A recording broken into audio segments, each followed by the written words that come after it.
oyo esa nini erate quoi que ba préparaki yango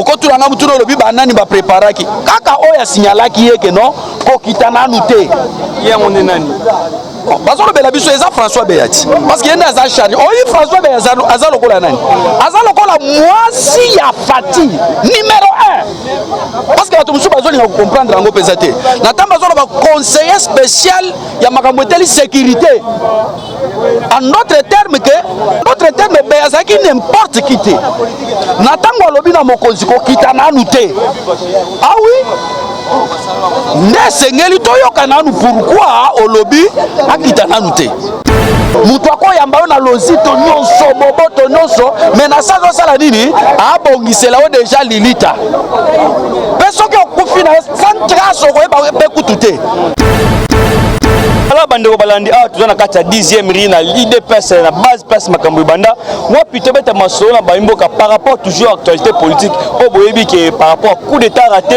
boyeki ba politicien balobi boyeki ba dopesi ma vie na bango asko to na base toyoka base balobi nini base bakanisi nini par rapport à coup d'état raté oyo ya oyo bakani François Beya par rapport à coup d'état raté yango to na base awa tozo ba vie bandeko bape sa vie ba parce que abi mokonza moka yo ke la base na ye mona moka mbote ndeko voilà et moi j'en sais maintenant sur Landa yo coup d'état ils a raté coup d'état ils a raté pourquoi je vais excuser problème toza na période ya Covid yango nozomona to check ils a raté pourquoi parce que Fati aza soutenu na base premièrement ils a nango physique ka boete ezalaka état d'esprit na tant tozoloba état d'esprit eli koloba ezalaka nango spirituel et se communiquer kanango comment na te que base ezalaka na limité a te base ezalaka na limité a te na limité ezalaka échantillon base ezande na bandako nde oyo ezalaka na bandako wana nde ezwaka information esignalaka déjà en avance bakommunikaka déjà na monde spirituel nde esalaka ete Fati azala soutenu yango ndo moni coup d'état oyo esali nini erate quoi que bapréparaki yango okotulanga mutu no lobi banani bapréparaki kaka oyo asignalaki yeke non kokita nanu te yango nde nani bazo lobela biso eza François Beyati parce que yenda aza chargé oyi François Beyati aza lokola nani aza lokola mwasi ya Fati numéro 1 parce que bato musu bazolinga comprendre yango peza te natan bazo loba conseiller spécial ya makambo eteli sécurité en d'autres termes que même attaque Fati akoti na hôtel avant Fati avandela kiti il faut Beya avandela nanu kiti wana même avant Fati alala na mbeto ozo comprendre ezosenga Beya matala likolo mbeto wana sala boye boye bananu ke sandenge nini en d'autres termes Beya azaki n'importe qui te na tango alobi na mokonzi kokita nanu te ah oui nde sengeli toyoka nanu pourquoi olobi akita nanu te yango nozomona ti lelo nanu ebimi nanu polele te tozela tokoyoka ye mais biso base lokola ezalaka état d'esprit toi déjà na baindice voilà bino bokelisa nani to bokosenga nini na bato nyonso baprépare mabe mpona mokonzi yango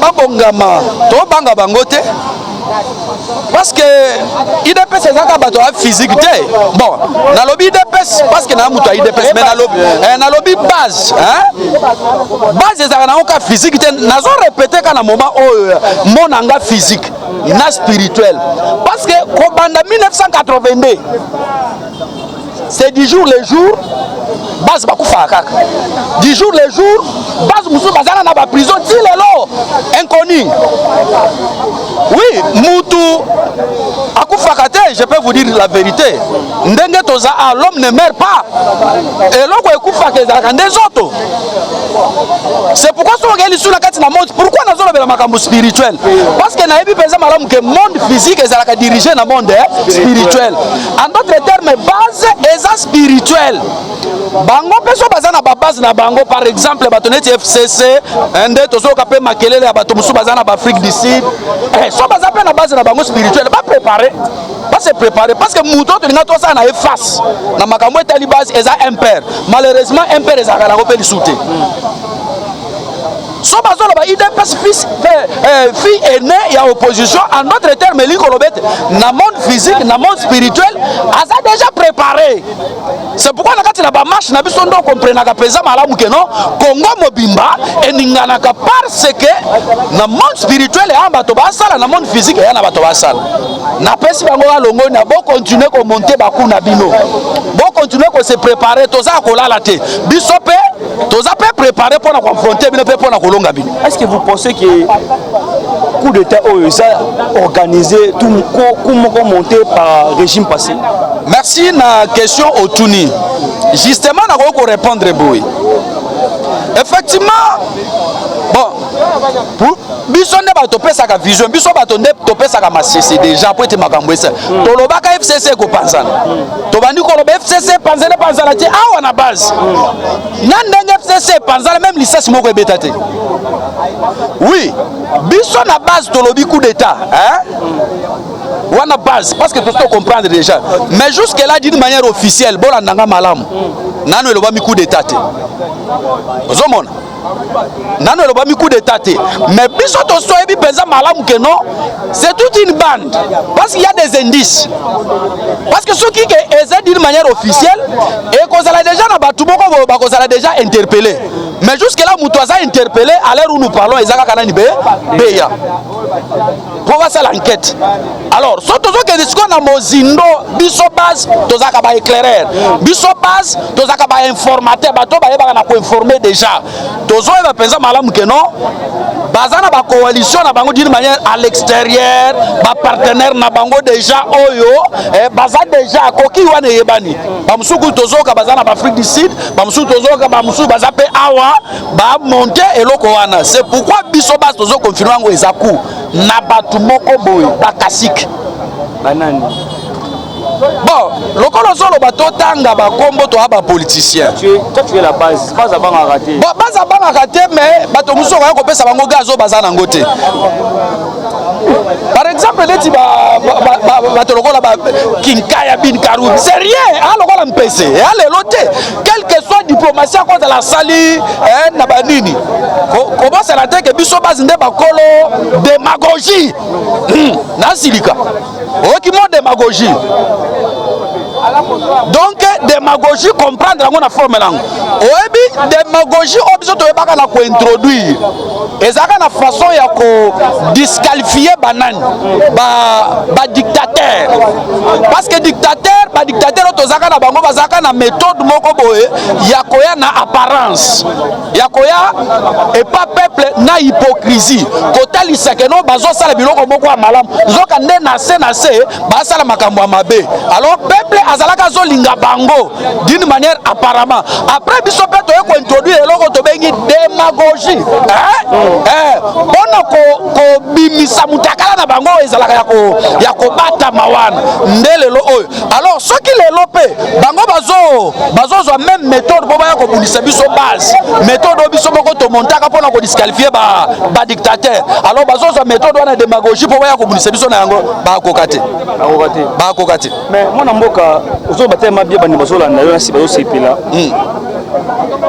Le président rwandais Paul Kagame a fait une conférence de presse la semaine passée. Alors, il a financé M23, Bazana Kinshasa, Bazana Parlement, Bazana Est Kuna. Quelques jours après, c'est le coup d'état raté tout ça.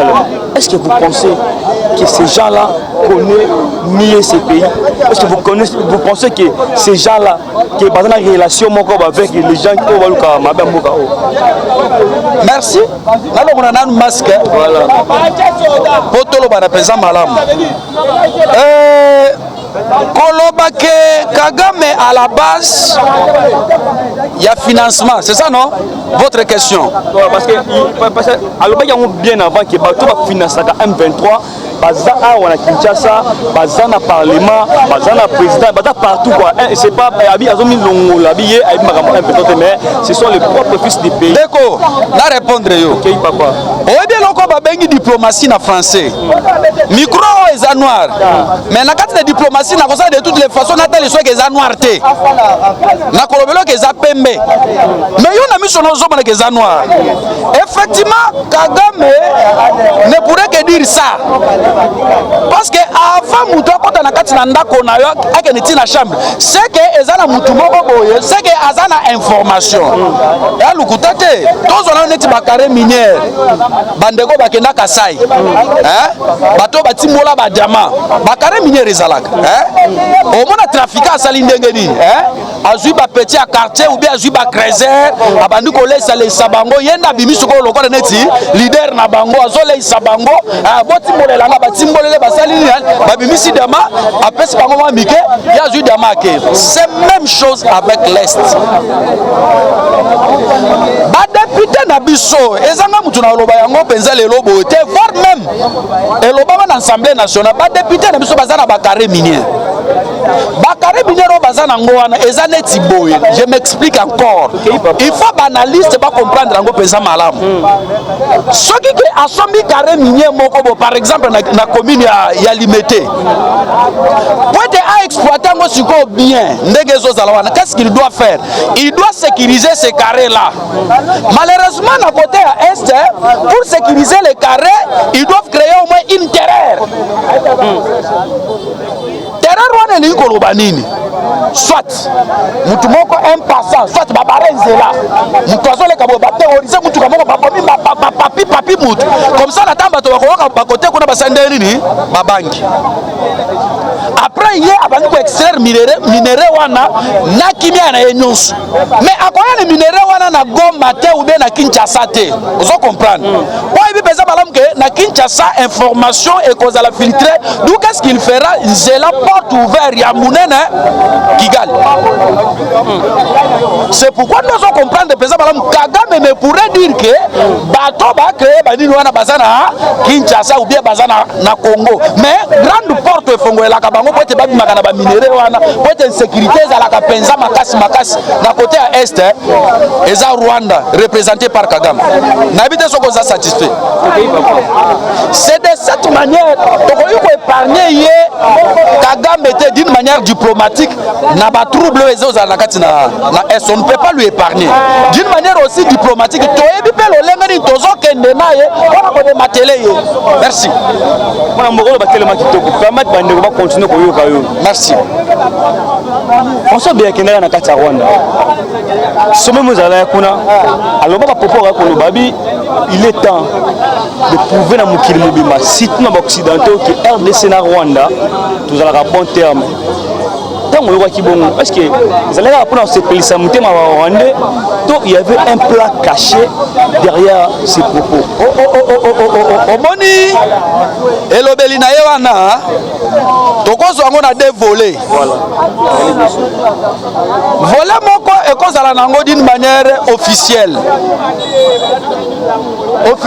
en d'autres termes que tozo prouver na monde mobimba ke bisona baro merci bisona barwandais en tout cas il n'y a pas un problème parce que souvent sangwana est amoli que non Congo na Rwanda bazana voire même le chef de l'état batuna ka pe mutuna wana na France 24 oyebi ngo batuni mais yona Kagame ndeni le chef de l'état lo banderi non le Congo et le Rwanda bazaka jamais en guerre te bana na problème te c'est ça na ko répondre na premier volet oezozala volet officiel que en tout cas jusque là le Rwanda et la RDC il n'y a pas un problème nous sommes normaux ce que le monde dit c'est autre mais na volet diplomatique c'est là où se trouve un problème parce que moni mingi bolimbi c'est biso bato est pour biso bato est ba côté kuna en tout cas tozaka penza na mo mesanote ya koya na problème d'une manière directe non souvent nous utilisons ce que nous appelons la diplomatie au sens clair ou bien l'hypocrisie autrement. Pourquoi le commissaire Bisobongo pour Nanine? À cause il y a des terreurs autosibir. Moyen qu'on l'a d'une manière directe, et zate aux bang. C'est pourquoi nous avons un terme les a trop utilisé à côté il y a Est. Moutouako yamba on a lozito nyonso, boboto nyonso, mais na sa la nini, a bongise là déjà Lilita. Personne qui a confiné sans trace au Bekoutouté. Kalamingi pété bakode kona banina, babande kona biso, ce sont nos Congolais.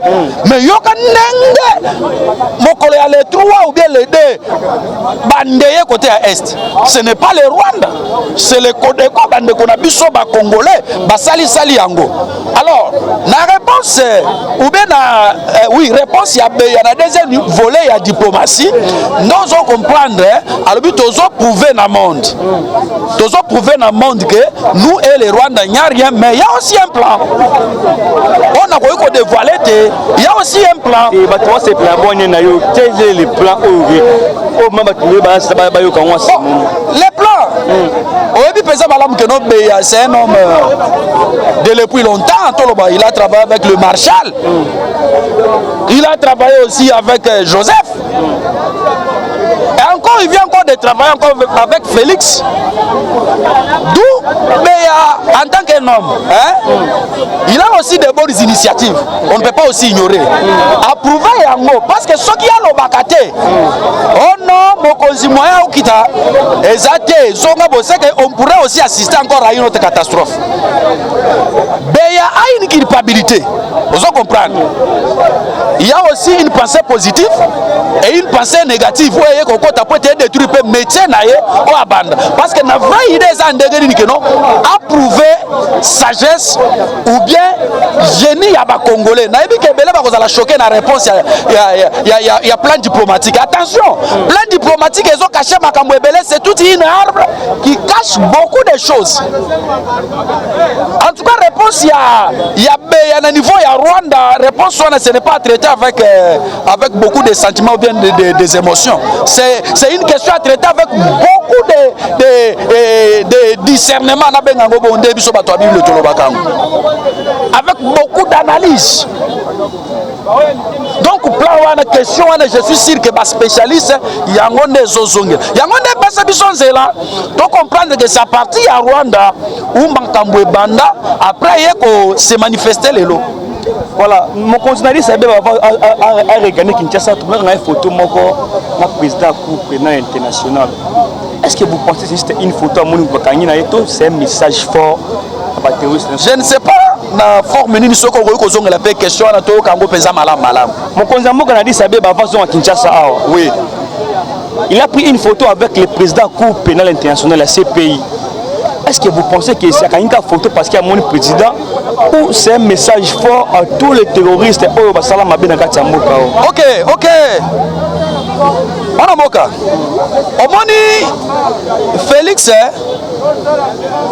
bon, tous ça l'apologie n'a été ou bien mais tous ça la concret et réel. Bon, Félix, tu dois être aussi un aigle. Ce qu'on a aigle, on comprend de Félix était. Félix, baluba, bazakara terme moko ba bengaka mutu moko ba comprendre ka penza malamu te kidingi. C'est que kizengi. En tout cas, on peut faire réponse que pouvoir y a Félix en tant que Félix Ndenga Zawana a vraiment une casquette na mutu na ye normal so kazo bimabo mutu no so mona kizengi va comprendre na été.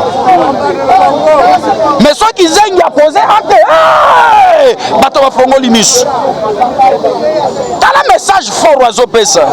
Ezayete mutu azo bana makambo ba CPI ou bien TPI. C'est un plan déjà, c'est un programme. IDPS à l'ambakala depuis 1987. Il y a TPI, pas que CPI aujourd'hui, le tribunal pénal international. Non, Félix a yébi bien terrain. Bolimbisanga, Félix Azalokola, Ndenge Boutakasavu Wazala, je ne peux pas les comparer. Mais Félix a au moins la maîtrise. À mon endenge boutaka sabu wazalaka na bonne volonté ya ko mema Congo. Mais diplomatie quoi ça y est. Ozomona. Atanga pe amona pe ndenge ni Lumumba zalaka révolutionnaire. Hein? Ouais, ça l'était Congo et tellement mais amona ndenge ni assassinat payé assis sa vision a été. Amona pe ndenge ni Marshal Mobutu asoka Congo au lokola eloko na ye. Hein? Donc Félix a toutes les politiques là en général. Ozomona hein? D'où azokende na makambo mbangu te azoyeko la politique te azoyeko la diplomatie na pouvoir te mais il est en train de faire surtout na bureau na ngana lobelaka bandeko ebele que nous on ne suit pas la politique mais on est en train de faire la politique. Kolanda politique na kosa la politique eza biloko mibale différent. Na kolinga koloba mingi te pona bana choquer baner ya ba base te ndento za awa et ana ba meeting moko tolobelaka bango quelque part biso base à ce temps-là représenté par le président AI que Jean-Marc azoloba que l'IDPS c'est une très grande machine pour politique azoloba nini ke tokotika pouvoir jusqu'en 2135 vous voyez.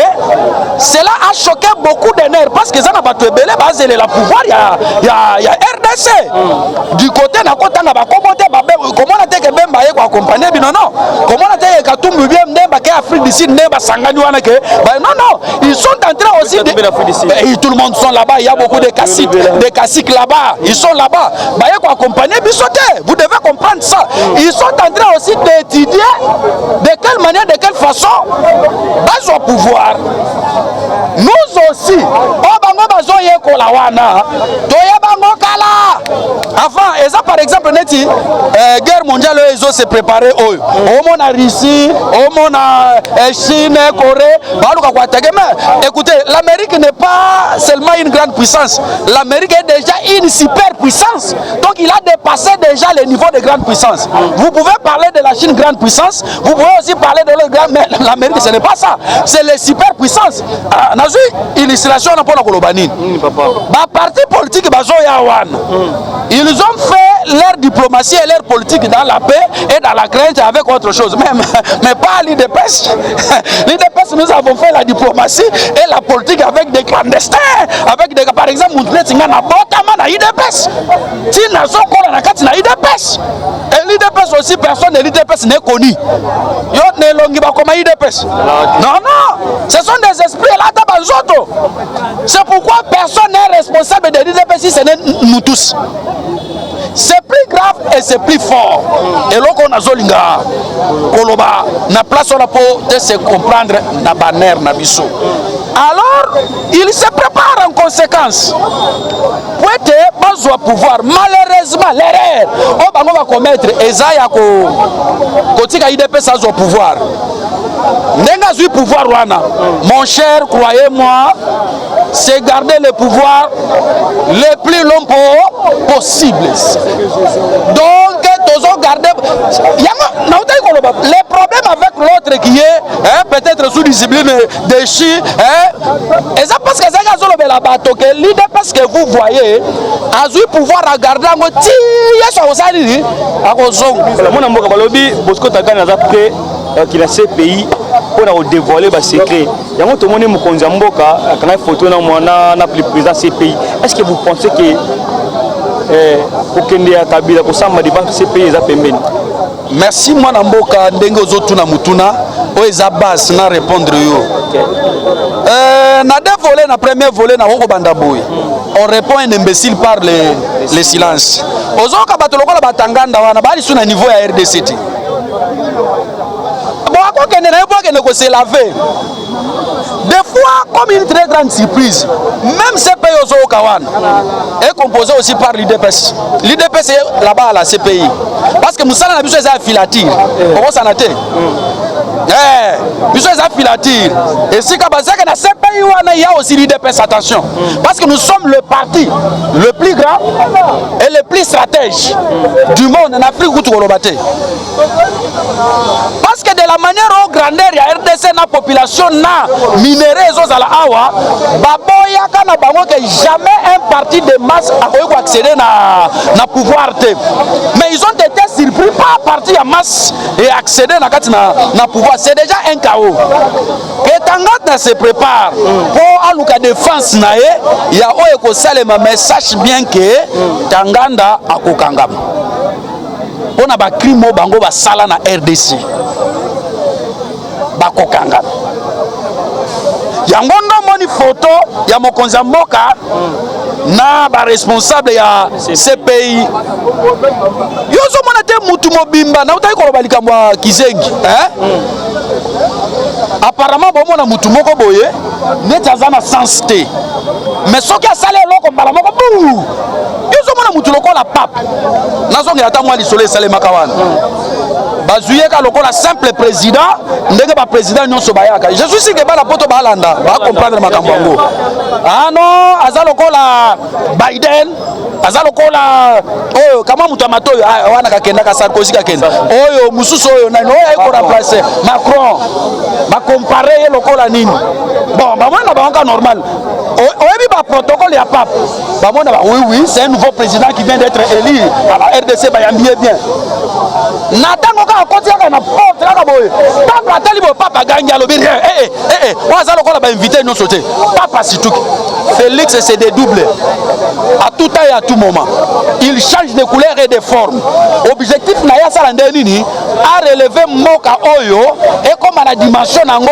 oyo ezalea na yango c'est pour côté bazo zeleye na coup d'état au situka sauter côté bazo zeleye na poison ko situka aleki ngambo mususu papa était surpris alobi te yoko vana na place ba invité te ya kavanda ba protocole balobi te papa en tout cas boté ba non papa lobi na yebelo kona sala en d'autres termes c'est quoi Félix continuera toujours à surprendre des gens parce qu'il a cette bonne volonté là et il a aussi ce sang là de combattant ndenge zo salawana même muto se pays wana batu no so ba yo moko mona ki kala mingi te base boye biango Biden azaki tranquille te na ja 26 asime na lipeka mabe nazaki na papa na yo te omoni yo to yebana ki bo en notre terme que quand il est parmi les grands Félix devient le plus grand quand il est parmi les politiciens Félix devient un génie politique nazo salela ye nini mo pape te non nazo loba oyo azo salela c'est pourquoi voir même ata oyo basalaka missile oyo babetaka avion oyo ezwaka chauffeur na biso lelo Marshall ndenge ezozala wana avant kutu amata kutu na avion wana asaki na mwa discours alobi bokanisa teke na kokufa na poison ayo bolongola ngo na mutu na bino o crash bolongola ngo na mutu na bino na ntango asisaki kosala bongo ale boyokaki en d'autres termes c'est un message fort na ntango abetaki lisolo ya déboulonement ndeko na ngai yo moko yebi batan wana eza ba 2020 abeti lisolo ya déboulonement qui croyait ça wana Shadar azonguluma azoganga wana tozomona mais Félix azoloba je suis venu déboulonner le système dictatorial qui croyait à ça c'est un leader éclairé c'est un leader qui a vraiment tous les phares éclairés voire même gens politiques actuellement nous savons ce que nous préparons quoique banguna bazoze la biso que tozanga majorité parlementaire mais majorité parlementaire na kati na base tokozwa majorité parlementaire nazolo ba caméra bozomona nga pesa ba jeu politique ezosalema mpona ko déstabiliser parti wana toyebi yango voilà pour en finir mon amoka que soit suka pour en finir fidèle mbongo na kingakati alobi boye asepeli ba visiter kingakati aisi maman Olive pour ça 20 ans mais mbali na jeune il fait ça sur la zone de Bokonzi à travers ce soit pendant 10 ans tant qu'analyste journaliste comment c'est pas bon yo lobby ya kingakati président kenda kiloja ao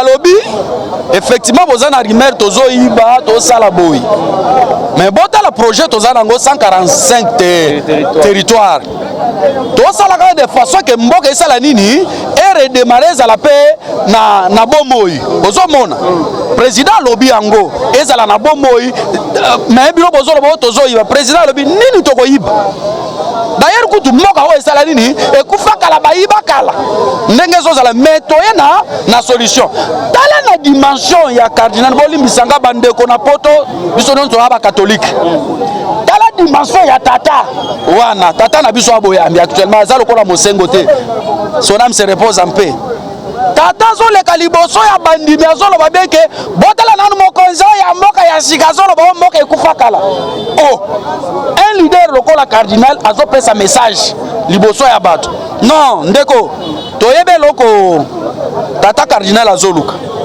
mais akeba tolobelaka ye mokolo moko ya journée ya base ke na ntango mpe okota na carré politique olobi likambo tokosala nini tokorépondre yo soki eza diplomatie azosala na olive mpo bazongisa kabila mais kongola azoba te attention bolimbisanga kokompare kongo kinshasa lokola brazzaville te limbisanga na lobi kwake toyebi mpenza malamu ke na afrika gana avandisa na ye démocratie mais congo ndenge eza wana en tout cas pardon lolenge na biso ya démocratie eza au moins exceptionnel. Merci mon mboka peut-être bandeko basepeli na analyse na yo sepeli kuluba na yo soki bandeko bangi bazolingwa singa bazolingwa téléphone. Merci mingi tolekaka na boy kotanga bashani pona ko boya ko sala lokumu na bango numéro na biso eza malamu so bazui numéro est important voilà numéro na biso ezali 082 plus 243 merci ndenge ndeko auti koloba yango plus 243 82 75 51 294 plus 243 82 75 51 294 Ndeko Daniel. La base de wapesi à vie par rapport à tout ce qui se passe dans les pays. Merci na papa maman aujourd'hui tena yo malama kolanda biso analyse kitoko Ndeko Daniel toko na mikolo koya et on a être comme on est le bye bye. Merci.